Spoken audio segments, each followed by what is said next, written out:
Hello, hello. All right, Ms. Lowe, we're ready for your introduction. Good morning, everyone. Thank you for being here today. Join me in welcoming Dr. Kim LeBrer. She has served our country in the military. Thank you. She's an author and dean of academics, and here she is. Okay, very good. Thank you very much. Good morning, everyone. Thank you for being here, and I'm excited to be here and have the opportunity to speak with you all. Sophia, just a quick question. Is it just hit enter for the moving the slides? What space bar are you in? Space bar? Want me to do it for you? No, it's fine. Okay, very good. All right. No, not yet. Okay, very good. Thank you. So my name is Dr. Kim Libera, and I'm the Chief Academic Officer at California Miramar University. The university is a business-based university. It's a small, for-profit university, and we have two locations, one in San Diego and one in Montebello. And we have several sports teams each year. Thank you.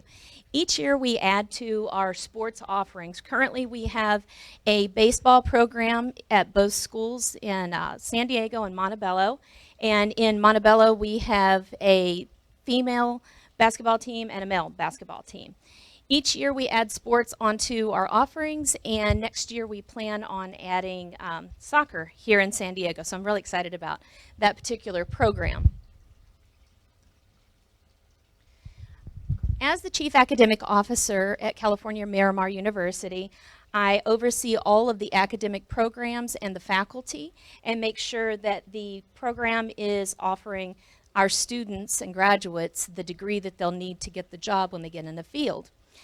As with anything related to technology or anything today where you're having to stay abreast of what's happening in the field, we have to go out into the community and work with the business leaders and ensure that our programs are giving our graduates exactly what they need to be successful in the field.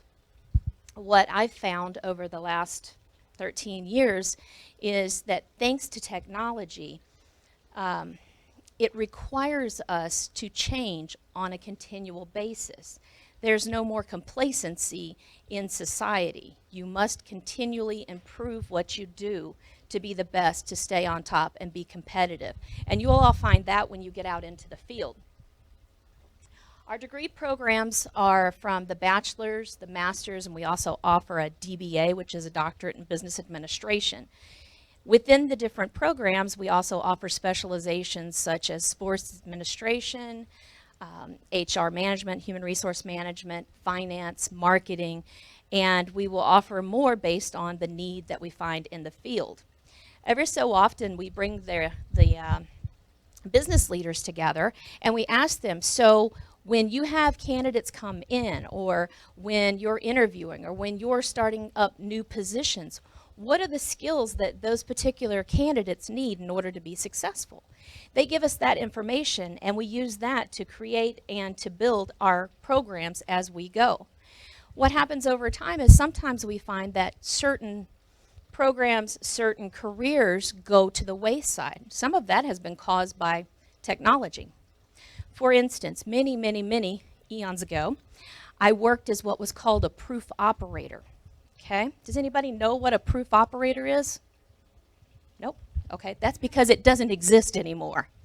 Okay, a proof operator was a person that sat at a big machine that had a 10 key on this side, and I would drop the checks that you send through the banks and that you send to pay your bills and that you used to use at a grocery store, and it would encode the amount on the bottom. And then the reader sorter, which was a machine about as big as this wall, it was an IBM reader sorter, you would put them in there, and then it would sort the checks according to the routing number. And then from there, that would go to the Federal Reserve, and then be distributed out to each one of the banks so they could pay on those checks. Okay, long story short is, now that doesn't occur in that particular process, because as soon as you put it into the ATM machine, it encodes that amount on the bottom of the check. So in essence, the ATM machine completely eliminated an entire job, right? So had I stayed there thinking that I could do that for the rest of my life and retire as a proof operator, I would have been sadly mistaken. I would have had to have either gone back for different training or take a different position. Okay? So technology changes on a constant basis. And the more intricately tied to technology that your particular profession is, the more likely it is that you're going to have to continue to be a lifelong learner, and you're going to have to change your skills. There is no complacency. And complacency being that you just think, okay, I got it, I'm good, I'm in the field, and I'm going to be successful. No, because you have to continually reinvent yourself. And if you plan on being an entrepreneur, you have to be really on top of not just what's there for today, but you have to be thinking and innovating for tomorrow. What will the field need tomorrow for us to be successful? For instance, I had a conversation with our president and vice president yesterday, and that was the conversation. For us to be successful in the future, what programs do we need to start working on right now? And I have my ideas. I'm not going to share them because it's trade secret. But there are things that we're going to have to do to change our particular offerings to make sure that our students are getting the edge on the other candidates in the field. Okay? Any questions so far? Are y'all awake? Did you have your breakfast? Okay, good. Very good. Then we'll continue. Okay. At a previous university, it was a technology-based university. Excuse me.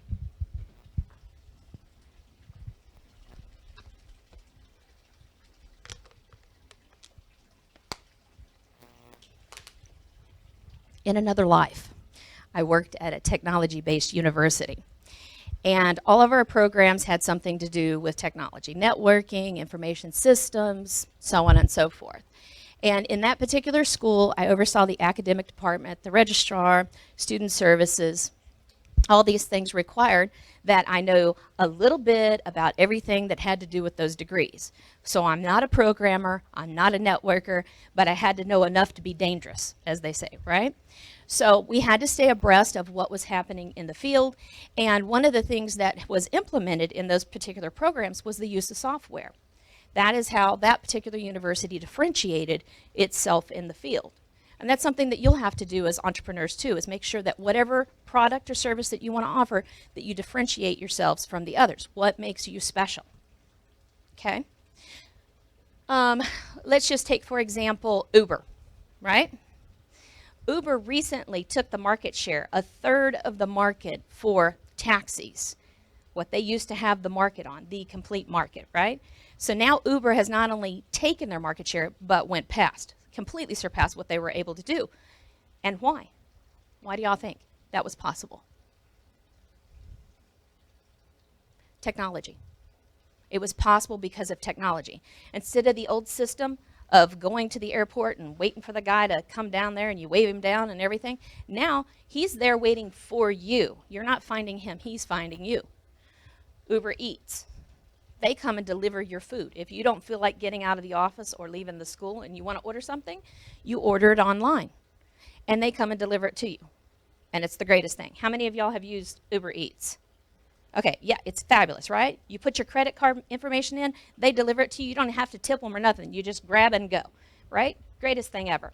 So the point of the story is that technology is ever changing our lives and will continue to ever change our lives. And we just need to make sure that we're changing with that particular wave.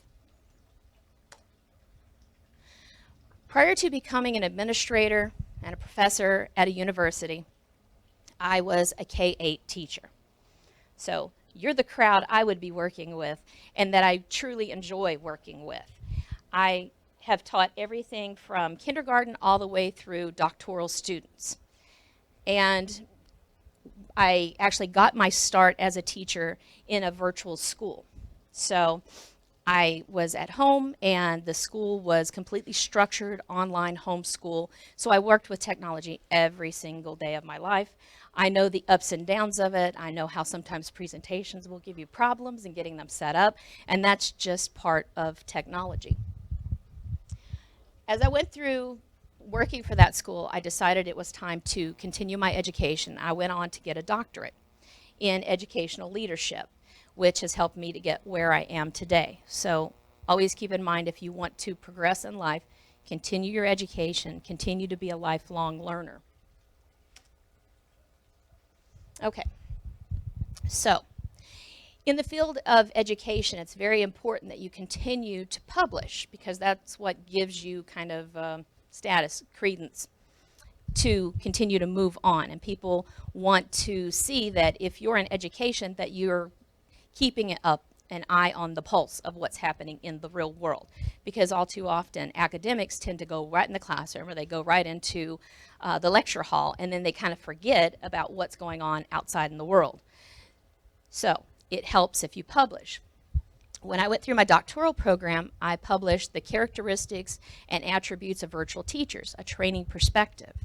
And this was due to the fact that I worked at a K-12 virtual school, and I wanted to identify, do these teachers have different attributes than those that you find in the regular brick and mortar classroom, like here? And what I found was, yes, they do. They need less one-on-one communication, and they don't necessarily need somebody looking over their shoulder constantly. So I found several things in this particular study which validated my particular theory on what characteristics and attributes they had.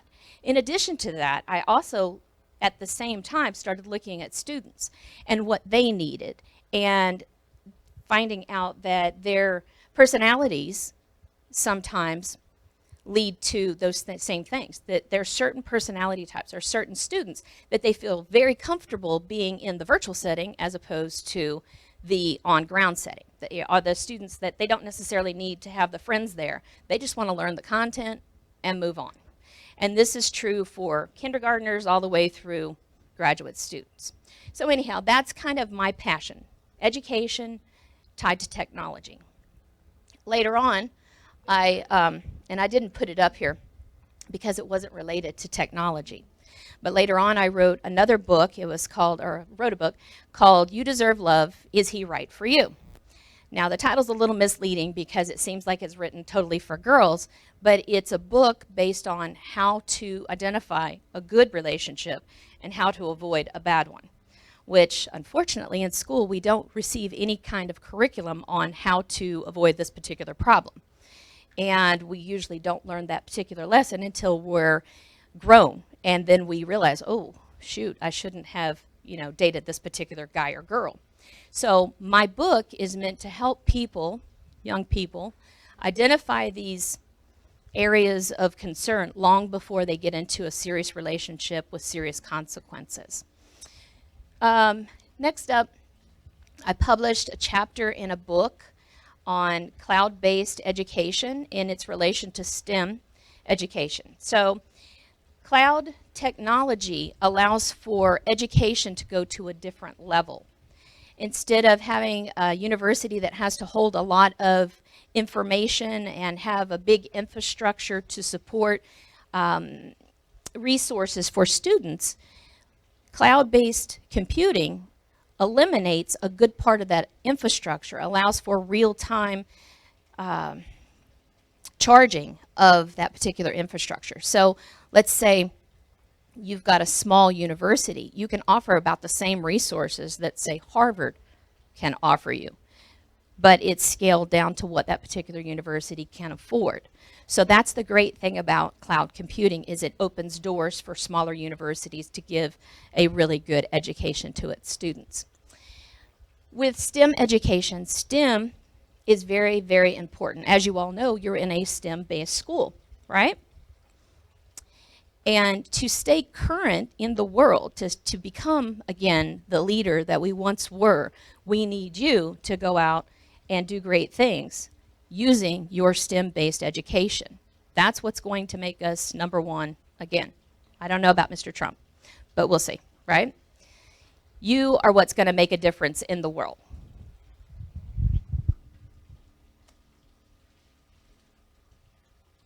What happened? Mr. McCurdy or Dr. McCurdy? Oh, okay. There we go. I'm good. Thank you. right? Okay, so my expertise is in the area of educational administration. I've taught everything from kindergartners through doctoral students, and I've had 13 years of experience in the field. Let's see, here we go. All right, changes in education as a result of technology. I'd like to go through a really quick history of technology. So long ago, in about 1968, DARPA, a government agency, started what was called ARPANET, and that was the beginning of the internet. They tied 4 major universities that are listed up here: University of California at Los Angeles, the Stanford University, University of California at Santa Barbara, and University of Utah. This was just those 4 universities connected, and it was a project to share resources for research purposes, right?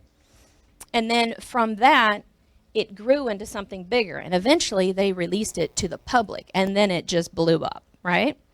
So now we have something that's kind of a bigger issue because of the release of the internet. It's great, right? We can do pretty much anything on the internet, but it presents problems.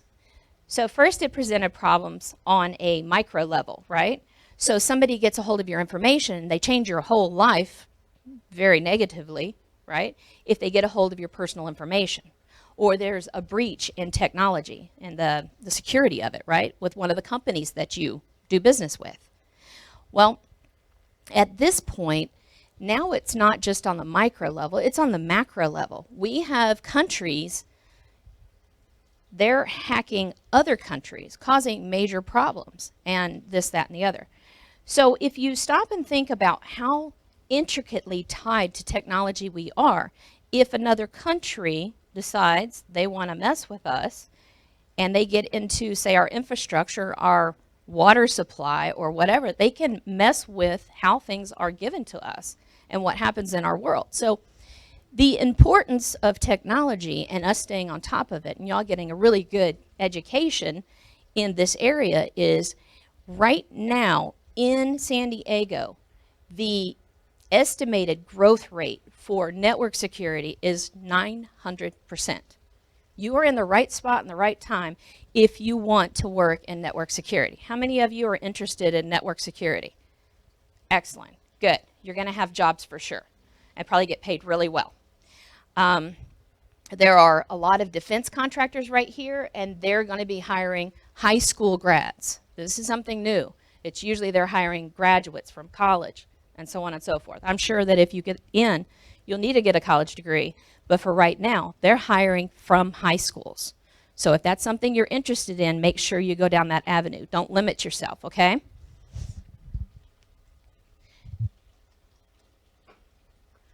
Okay. So quick history of education tied to technology. We started out with what was called distance education, and these were simple packets that you would send. The university would send to you, you would complete the packet, you would send it in, and they would give you college credit, right? That's the most basic kind of distance education. Over time, it has grown to other things. It was, a static, asynchronous instruction, then synchronous instruction. So asynchronous is you're going and you're attending school, but not necessarily at the same time everybody else is. Synchronous, you're having to show up at the same time, same place, but it's online, so you can attend school from home, right? Okay, so now we've got several different opportunities when it comes to education, and every year we get better and better at offering education to students, regardless of where you are at. So cloud computing helps to promote education for everyone. Massive open online courses. How many of you have heard about MOOCs? Good, good, good. Okay, so what MOOCs are is they're an opportunity for you to gain knowledge from major universities without having to pay for that particular education. The great thing about where you are now, this time, this place, is that in the past, if you went back 30, 40, 50 years, The only way you would gain this kind of knowledge is if you were an elite and you had a lot of money. Now the world is your Apple. You have all the information at the tip of your fingers, the internet. So if you're interested in getting education that college students get every day, you find massive open online resources, MOOCs, right? The courses, and you take them.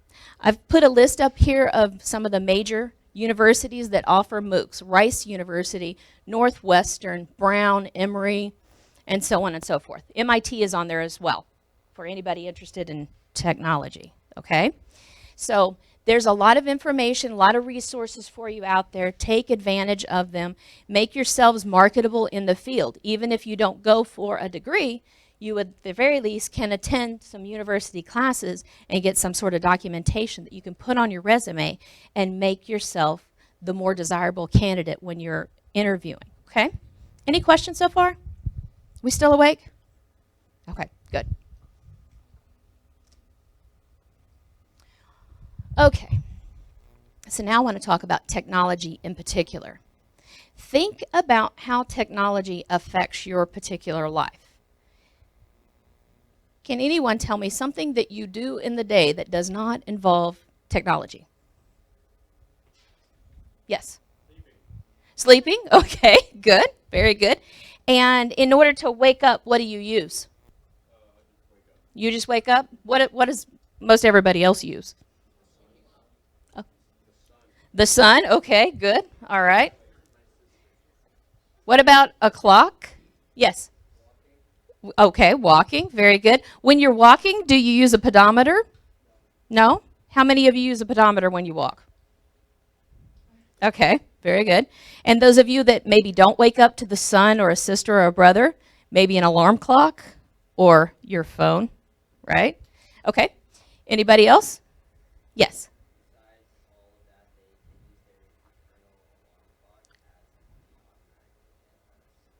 True. Very good. Yep. If you're set that way, yep. But not everybody can do that. Okay. So the point of the story is that our lives, whether we like it or not, are completely tied to technology.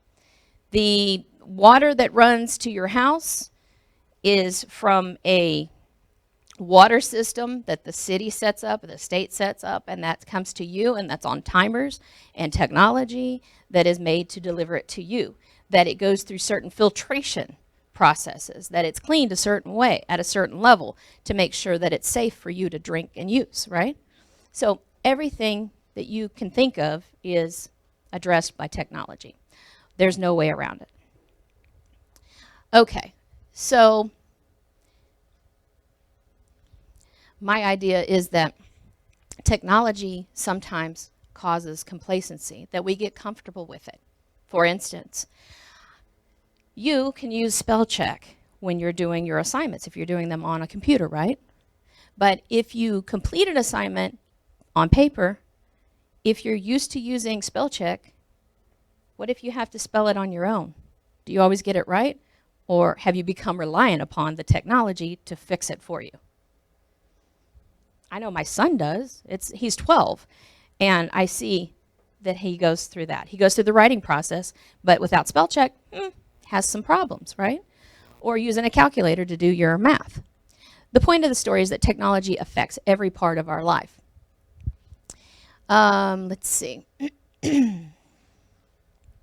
So as we go through, we have to adjust what we do, how we live, and make sure that we're staying on top of the technology and that we're benefiting from it as best as possible.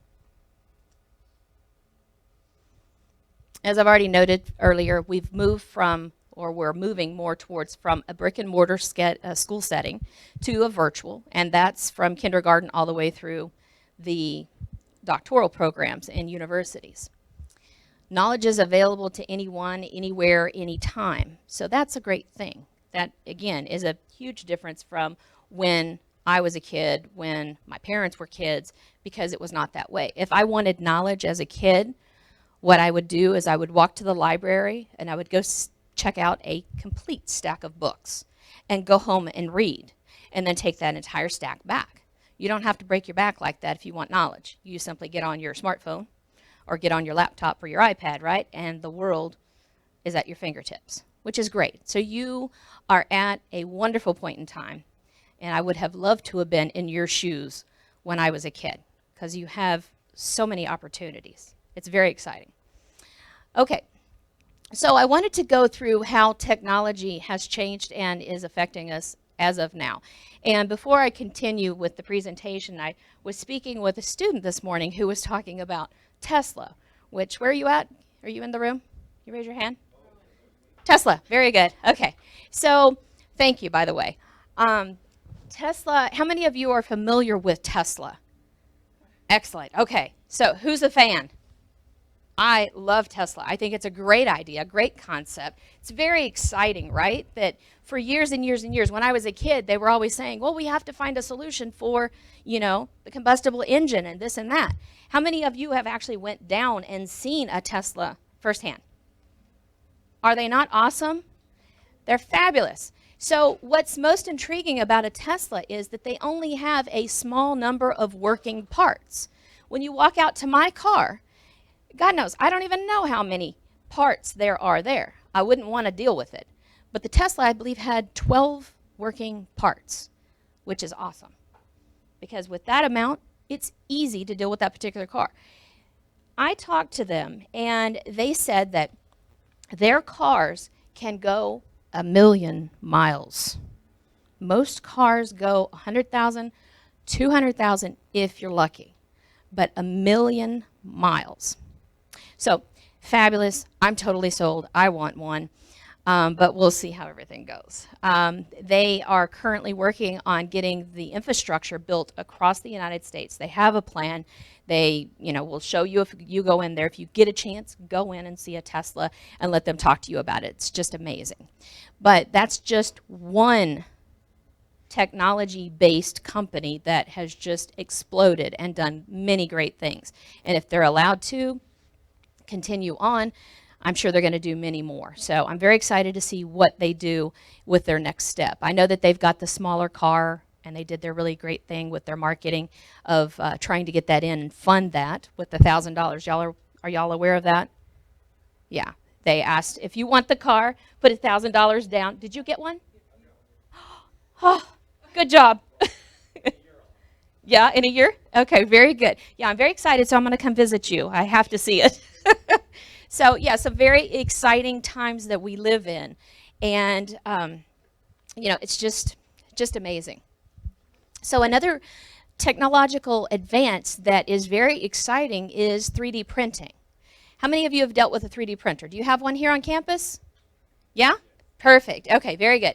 So as you know, you can build the little teeny tiny models if you want, or, kind of the test model that you would build for the real thing, right?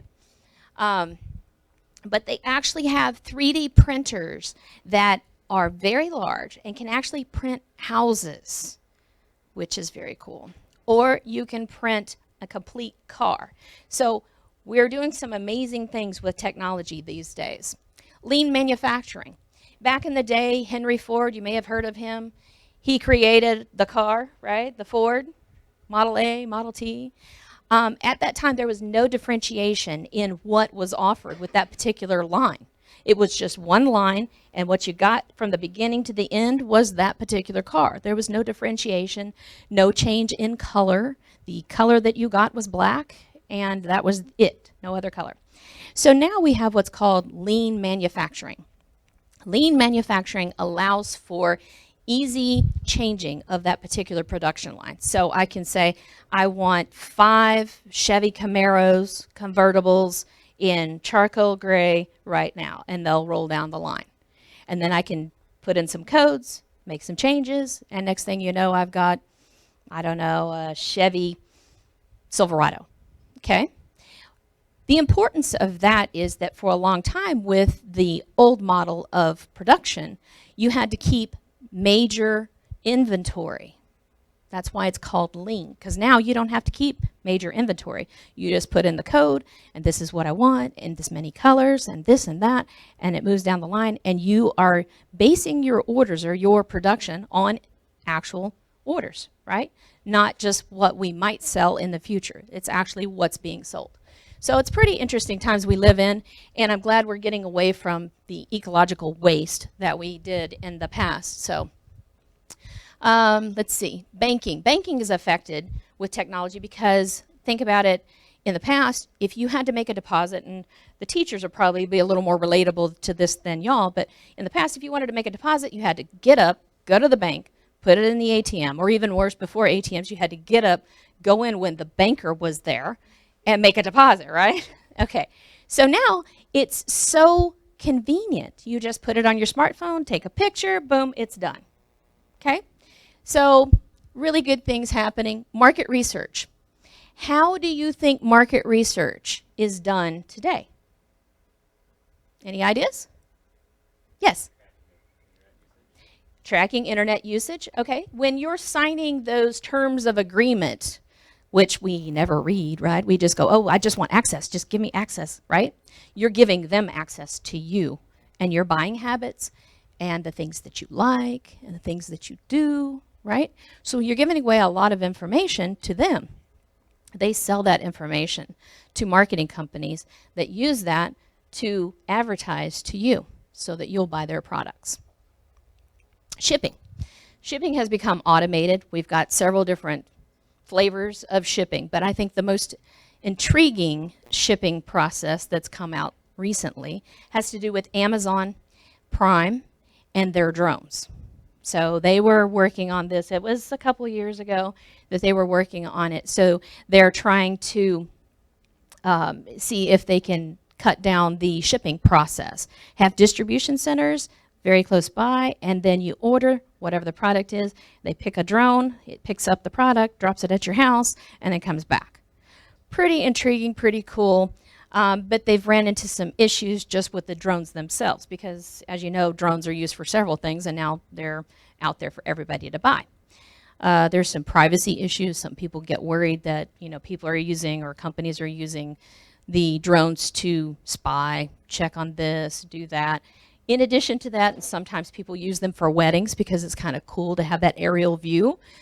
They have been known to fall down on people. So technology has its drawbacks as well. So we're making good strides.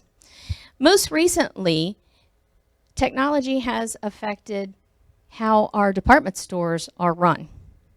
So the brick and mortar buildings that we're so used to, that I so love, such as Macy's, my Mecca, they are closing many stores, and all of these department stores that I have listed, Macy's, Sears, Kmart, JCPenney, CVS, and the Limited, will all be either closing stores or they will be closing entirely. And this is because the difference is made in buying habits of consumers and the fact that people buy online more than they used to, and that brick and mortar stores are becoming obsolete. Okay, how many of y'all remember probably, let's say 5-6 years ago, Black Friday would happen, mom, dad, or both would go out and go shopping to get you Christmas presents, right? They would go into that mad rush to get you that fabulous toy that you wanted or that fabulous electronic that you wanted so much, right? How many of you remember that? Right? Okay, so that's no longer necessary, because we have extended, first of all, the whole shopping process. We went from Black Friday to Cyber Monday, and then somehow it continues for weeks after that. So it's just nothing more than shopping, right? But they promote it. And the point of the story is that you don't have to go stand in line at 2 o'clock in the morning to get that particular video game for your kid, because you can just click a button, have it done, and go back to bed, right? That whole process and the whole thing of technology changing how we live has changed how we're going to live in the future. So we keep making adjustments, and that's the point. We have to continue to adapt. So now, after giving you this history of technology, how it affects us, I want to hear from you. What profession is it that you want to go for? Yes? Astronautical engineering. Very good. So it sounds like it's very tied to technology, right? Okay. If you were to step back and think, okay, so do you know a lot about that particular field? Okay, very good. And if you sat back and you reflected, okay, this is what it currently takes. Do you have any reflection upon how it might change in the future, how technology might continue to change that particular profession?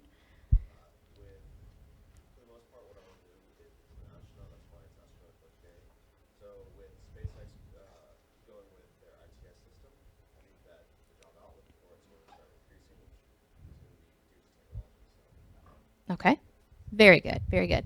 And I think you're onto something.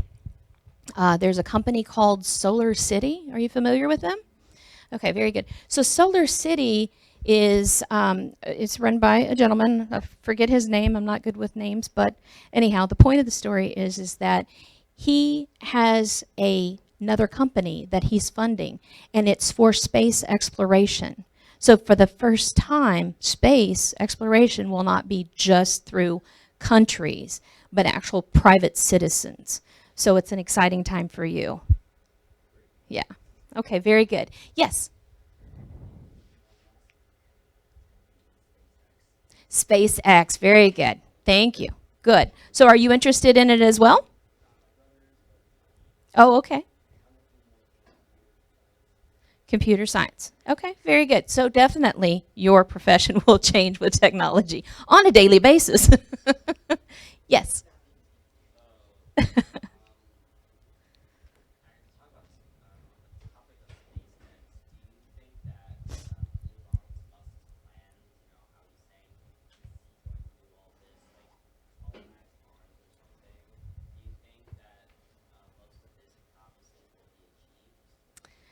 I don't want to down somebody else's dream, but I think if we as a country were able to colonize or weren't able to colonize, I'm a little doubtful about a personal, like a person being able to make that happen. But great things can happen when you have a lot of people behind you. What are your thoughts on it?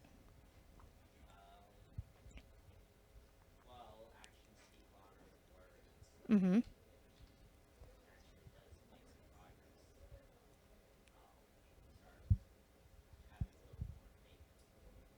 Are you interested in taking that particular route? If he was to colonize Mars, would you go?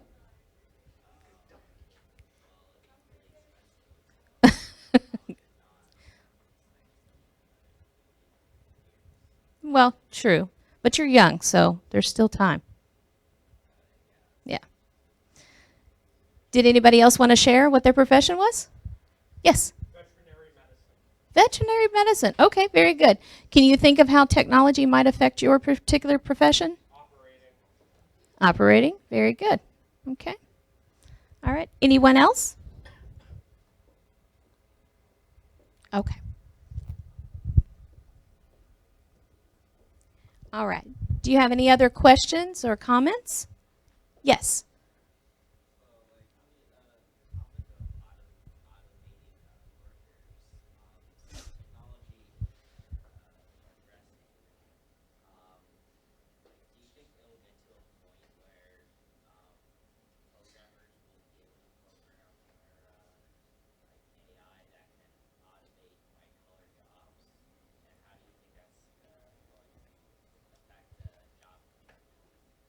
Okay. Wow, that's a great question. A very complex one. Um, they've done great strides with AI. I don't know that they've made them to the point where they can make all the complex decisions that are made by white collar workers on a daily basis because you're dealing with human beings and human beings are complex, so there's not necessarily just a binary answer, a yes or a no. It's more so you have to kind of nuance your decisions based on several different factors, not just this would be the right route to take, because you have to take the human emotion in and perspective and personalities into the situation. So I think you could automate some white collar decisions, but I think the automation of that would happen more so through business intelligence, where you're dealing with dashboards and real time information to make those decisions, as opposed to some sort of AI making the decision for human beings. But great question.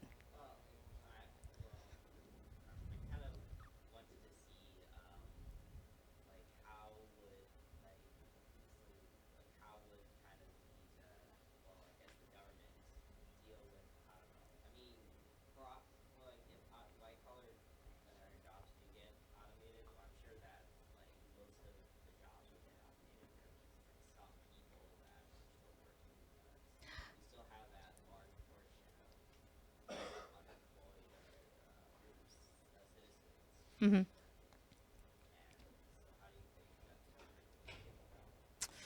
Well, that's a very good question. I'm not really sure how they would deal with that. Over time, many of the middle class workers have been displaced.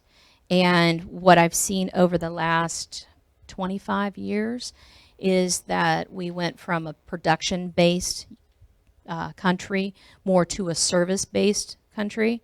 And I think that the tide's probably going to change on that as well very soon, given that Mr. Trump wants to bring back a lot of that production to the United States. So make American, buy American, that whole type of concept. So I think what will happen is that we will make the adjustments just like we always have, and we'll find a different way to employ those individuals. And of course, technology will continue to change, and we will base those new jobs on that technology. Of course. Anyone else? Well, thank you so much for having me here today. It's been great, and I'm very excited to see you and know that you'll be moving on and changing the world and doing great things. Thank you very much.